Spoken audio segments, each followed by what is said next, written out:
el día de hoy. Pero bueno, quería comenzar porque Cuba acaba de solicitarle a Rusia, que ha sido su proveedor de petróleo históricamente, en otras características, en otras circunstancias, cuando Rusia no era Rusia, era la Unión de Repúblicas Socialistas Soviéticas. Ahora es con violín y no con guitarra la situación, porque Rusia le puede proveer de petróleo a Cuba. Cuba está apostando a que Venezuela se va a bolines como los buenos papalotes y que por lo tanto necesita otro Mesías para que le suministre el petróleo que necesita Cuba. Ya comenzó con los apagones, restricciones en el transporte público, en fin, ya comenzaron los desastres del periodo especial y se apuesta que vuelve ese periodo especial si no se resuelve la situación petrolera. Y le acaba de pedir Raúl Castro a Putin que le venda petróleo, pero que le venda petróleo en condiciones favorables, claro, y con precios que sean totalmente negociados. Y me llama la atención porque entonces el ministro de Economía de Rusia acaba de alertar a Putin y recordarle más bien que hace falta que Cuba demuestre su capacidad de pago. Y que por otra parte, y voy a decirte exactamente cómo fue la declaración, Putin, recuerde que la capacidad de pago de Cuba es un riesgo muy importante. Recuerde usted eso. Cuba no le paga a nadie. Exactamente. Y hay muchos rusos vinculados al poder hoy que recuerdan eso perfectamente bien porque estaban conscientes cuando era la Unión Soviética, pues que Cuba era tal vez uno de los mayores deudores. Y hay que entender que Cuba per cápita llegó a ser el país con la mayor deuda del planeta. Sí. O sea, que no le paga a nadie. Pero esta es una movida estratégica, Daniel, que les conviene a ambos. Primero a Cuba comunista obviamente que le conviene. Le conviene porque no es ningún secreto que Venezuela está por su experimento con el socialismo del siglo XXI por un lado y por otro lado lo que muchos consideran es un proyecto deliberado y de propósito de por medio de preservar el hambre en Venezuela, pues pueden radicalizar la política, dar puestos políticos a oficiales de las Fuerzas Armadas y mantener un régimen castrense con el simulacro cívico democrático. Entonces, eso está en juego. ¿Por qué introducir a Rusia de nuevo? Bueno, Rusia está además que ha demostrado que quiere reinsertarse en el terreno mundial a nivel de potencia, como lo fue en otro momento, más allá de que lleve otro nombre y que pronuncie menos la ideología, sí tiene muchísimo interés. Lo demostraron en Siria, lo están demostrando en la lucha contra el islamismo radical suní.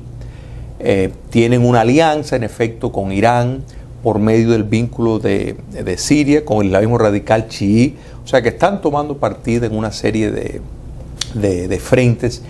Y en América Latina tienen mucho interés y Cuba es un puente natural para entrar. Pero me da la impresión, Chilling, y perdona que te interrumpa, me da la impresión de que Cuba haciendo este gesto, lo que está apostando tal vez con una doble moral, porque está respaldando al régimen de Nicolás Maduro, por un lado, pero por otra parte le está pidiendo petróleo a sus mesías habituales, porque realmente los rusos siempre han sido los que han venido a rescatar la economía cubana cuando está como está ahora, que está realmente en un descalabro absoluto y total.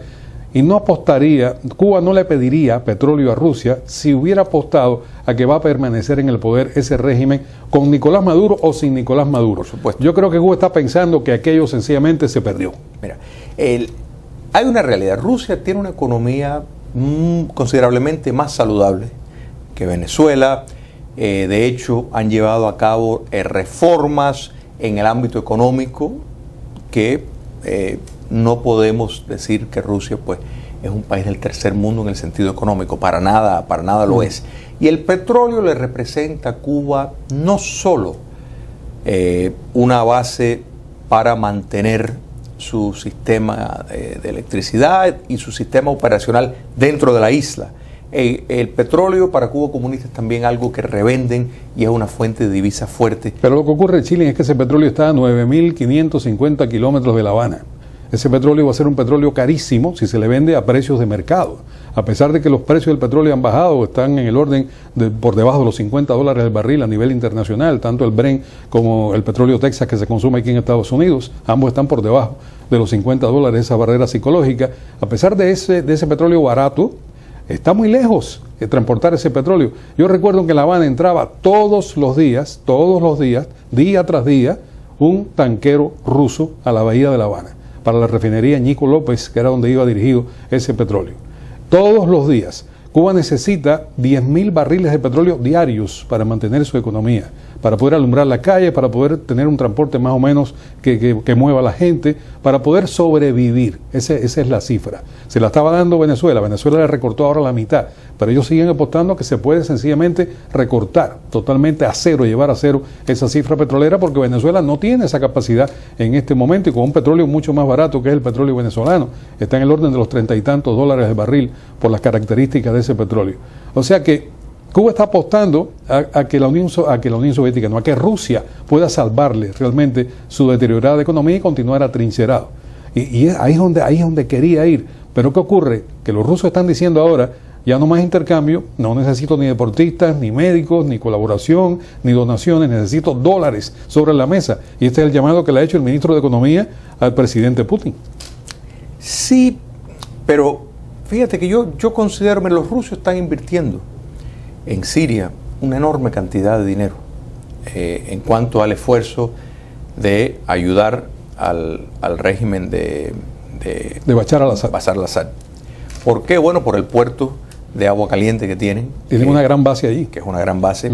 Y la influencia que eso le da en el terreno internacional. Cuba le puede proporcionar exactamente lo mismo en América Latina. ¿Y qué gana Cuba comunista con eso? El respaldo de una potencia extranjera. Hemos visto el papel que Rusia, de nuevo, vuelvo a Siria. Ahora que tú dices eso, ¿estarían los rusos interesados en la base naval de Guantánamo si los norteamericanos se retiran de la base? ¿Estarían los rusos interesados en colarse allí?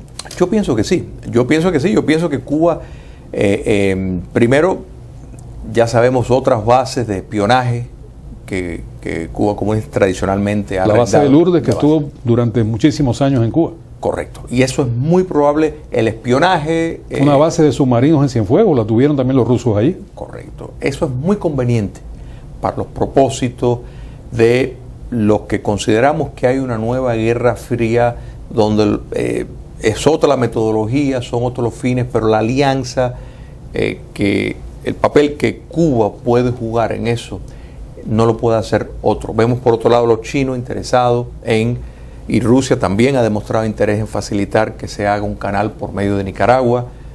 ¿Por qué cuando lo hay en Panamá? Bueno, porque Panamá todavía pertenece al eje de influencia de los Estados Unidos, Nicaragua no. Entonces, estamos viendo, y volvemos otra vez con Irán, con una presencia en América Latina extremadamente grande, con empresas, con entidades que sirven los intereses del régimen de los ayatolás. Cuando uno todos estos factores juntos, yo creo que es una salida natural y los vamos a ver. Yo creo que Cuba les puede proporcionar algo que no tiene precio.